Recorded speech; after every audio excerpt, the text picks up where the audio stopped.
मौजूद हैं कांग्रेस प्रत्याशी सदफ जाफ़र के कैंप कार्यालय सलेमपुर हाउस में, जानने के लिए कि लखनऊ मध्य का ये कांग्रेसी उम्मीदवार सदफ जाफ़र, जो कि CA/NRC का चेहरा रही हैं, कैसी प्रत्याशी साबित होंगी, क्या हैं इनके विचार और क्यों इनको जानना और सुनना ज़रूरी है।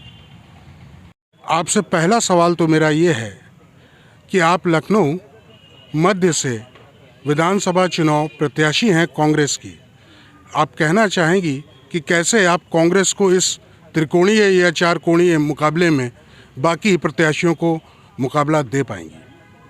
देखिए, इस बार मुकाबला जो है वो जनता और बीजेपी के बीच में है। ये जनता और कांग्रेस और सपा और भाजपा ये सब ना कहिए। सीधी सी बात ये है कि जनता प्रताड़ित है, जनता परेशान है। जनता को पिछले 30 साल से जाति और धर्म के आधार पर ठगा गया है।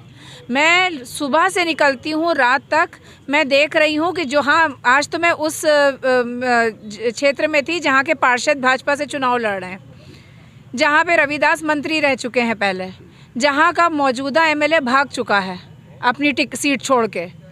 हालत ये है कि आप पैर नहीं रख सकते हैं, मुंह पे बिजली के तार लटक रहे हैं, बारिश में लोगों के घरों में आग लग रही है, सड़कें हैं नहीं, कूड़ा उठता नहीं है, गंदगी इस कदर है कि लोग पैर नहीं रख सकते हैं। ऐसे हालत में ये चुनाव जनता का है भाजपा के खिलाफ। आपका कहना है कि जनता और भाजपा के बीच का चुनाव है। बेशक। इसमें आप किसी भी कंडीशन में क्या प्रत्याशियों की उम्मीदवारी नहीं देखती हैं अन्य दलों की?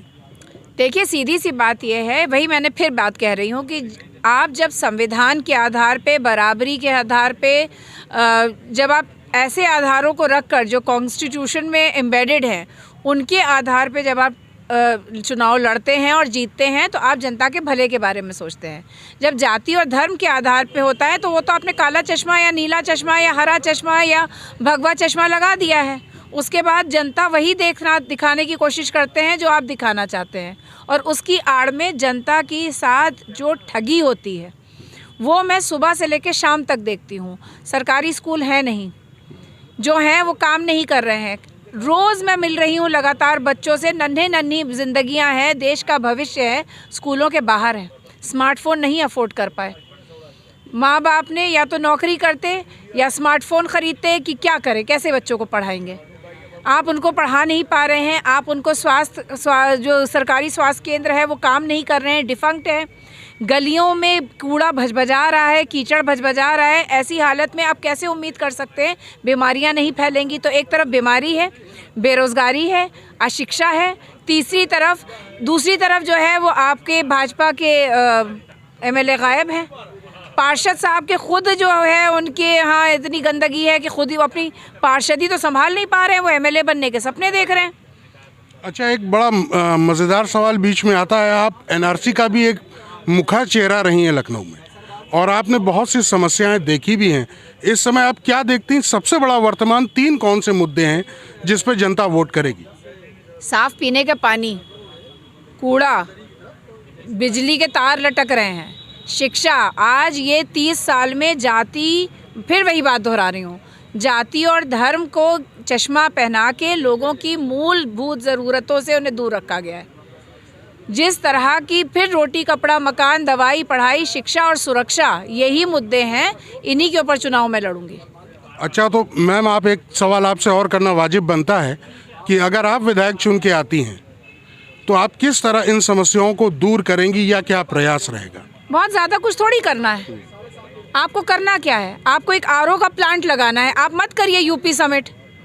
मेट्रो ज़रूरी थी कि साफ़ पीने का पानी ज़रूरी था? तो सबसे पहले तो आप पीने का पानी पहुंचाइए ना। कितनी मुश्किल लगती, कितना पैसा खर्च होता है एक MLA का अपने पूरे कॉन्स्टिट्यूएंसी में RO प्लांट लगवाने के लिए? कितना पैसा लगता है? मैम, जहाँ तक हमारी जानकारी है 22 करोड़ रुपए एक बार RO प्लांट के लिए सैंक्शन हुए थे। किसकी सरकार थी ये भी तो बताइए ना। माननीय अखिलेश यादव जी की। बस तो आ तो रहे हैं रविदास जी मांगने टिकट। उनसे पूछिए बिस्लरी की बोतल के बगैर चलते हैं? खुद चलते हैं बिस्लरी की बोतल के बगैर? कैसे हिम्मत होती है उन गलियों में जाके वोट मांगने की जहाँ पे पीने का पानी नहीं पहुँचा पाए? बेकार गए वो पैसा। रविदास जवाब दें। और यही जवाब मांगेगी इस प्रदेश की जनता। अब जाति के आधार पे चुनाव नहीं होगा, अखिलेश जी समझ लें, और धर्म के नाम पे चुनाव नहीं होगा, ये योगी आदित्यनाथ समझ लें। डर, धमकी, ठोको, इससे काम नहीं चलेगा। अब मूलभूत ज़रूरतें देनी पड़ेगी। प्रदेश की, लखनऊ मध्य की जनता को मैं जगाने का काम कर रही हूँ। घर घर जाऊँगी, उन्हें जगाऊँगी।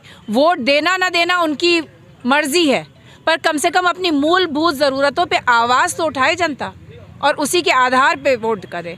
मैं बस इतना आग्रह करूँगी। मैम, एक सवाल आपसे और करता चलूँ। लड़की हूँ लड़ सकती हूँ का नारा बहुत पॉपुलर हो रहा है, इस पे आपका क्या कहना है और इस पे आप लोग क्या सोच रखते हो, क्या काम करने का इरादा है?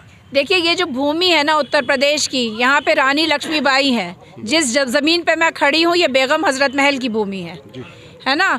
तो यहाँ पे तो लड़कियाँ आज से नहीं लड़ रही हैं, लड़कियाँ पता नहीं कब से लड़ती चली आ रही हैं, पितृसत्ता के ख़िलाफ़, जुल्म के ख़िलाफ़।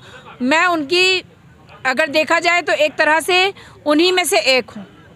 वो लड़ी, मैं भी लड़ रही हूँ, मूलभूत ज़रूरतों के लिए लोगों की लड़ रही हूँ। यहीं की बेटी हूँ, यहीं की बहू हूँ, यहीं पे मैं रही हूँ, यहीं नौकरी करी है, यहीं पे मैं माँ बनी हूँ। तो इसलिए मुझे पता है कि यहाँ की ज़रूरतें बहुत बड़ी बड़ी नहीं हैं।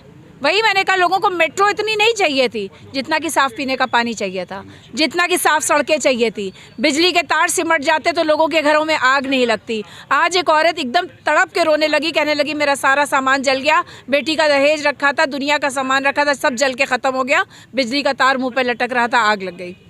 तो इन हालात में आप क्या उम्मीद कर सकते हैं? दिल आप महसूस के रह जाते हैं कि सरकार, एमएलए के पास इतना तो होता है, सिर्फ मन नहीं है, सिर्फ सत्ता में आने की लालसा है। आप बोल नहीं पा रहे हैं, आप चल नहीं पा रहे हैं, आपको सत्ता चाहिए। ब्रिजेश पाठक के लिए मैं क्या कहूँ, तो भाग ही गए हैं। कूड़ा गवाही देगा कि भाजपा के पार्षद जो है और एमएलए बनने का जो ख्वाब देख रहे हैं, उनके लिए उनकी अपनी जाके आप देखिए कि उनके जो पार्षदी क्षेत्र का क्या हाल है।